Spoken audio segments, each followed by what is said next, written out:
साद बिन वक्कास रज़ियल्लाहु ताला अन्हु फरमाते हैं कि हम रसूलुल्लाह सल्लल्लाहु अलैहि वसल्लम की खिदमत में हाजिर थे कि आप सल्लल्लाहु अलैहि वसल्लम ने फरमाया, क्या तुम में से कोई शख्स इस बात से आजिज़ है कि हर रोज़ 1000 नेकियां कमाए।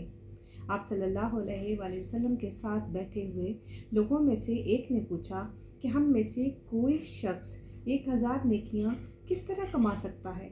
आप सल्लल्लाहु अलैहि वसल्लम ने फरमाया कि जो 100 बार सुबहान अल्लाह कहे उसके लिए 1000 नेकियां लिख दी जाती हैं या इसके 1000 गुनाह मिटा दिए जाएंगे।